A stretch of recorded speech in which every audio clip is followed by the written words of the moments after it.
নমস্কার বন্ধুরা, আমার এই ভিডিওটিতে আমি আপনাদের জন্য নিয়ে এসেছি একটি নতুন তথ্য। সেটি হলো আমাদের ছোটবেলায় একটি জনপ্রিয় খেলা যেটা আমরা সবাই খেলে থাকি, সেটা হলো ইকির মিকির চামচিকির। এই ইকির মিকির ছড়া বা কবিতাটির মূল অর্থ কি আপনারা জানেন? তাহলে চলুন আজকে জেনে নিই এই ইকির মিকির ছড়াটির মূল অর্থ কি। যদিও এই আনন্দদায়ক খেলাটি বাচ্চারা খেলে থাকে আনন্দের জন্য, কিন্তু এই ছড়াটির পেছনে রয়েছে একটি নিদারুণ কাহিনী। আজকে আমি আপনাদের এই কাহিনীটি কি সেটি বলবো। কাহিনীটি শোনার আগে বা এই কবিতাটির মূল অর্থ জানার আগে আপনাদের মূল কবিতাটি কি সেটিও জানা প্রয়োজন। তাহলে চলুন মূল কবিতাটি কি সেটা আমি এখন আপনাদের পাঠ করে শোনাচ্ছি।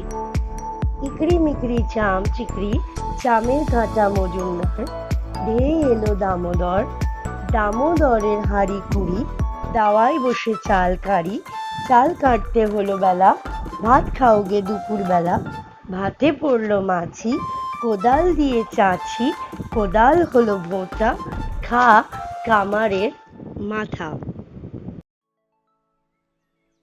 ছড়াটির প্রথম লাইনটিতে আছে ইকড়ি মিকড়ি চাম চিকড়ি।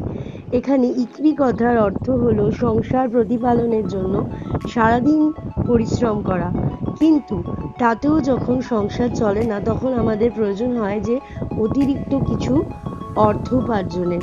এই মিকড়ি শব্দের অর্থ হলো অতিরিক্ত উপার্জনের চেষ্টা করা। চাম শব্দের অর্থ এখানে বলছে যে রুজি রোজগারের এলাকা, আর চিকড়ি কথার অর্থ হলো যে রোজগারের যে এলাকা সেখানে ঘুরে ঘুরে কিছু উপার্জন করে দিনের শেষে তা ঘরে নিয়ে আসা।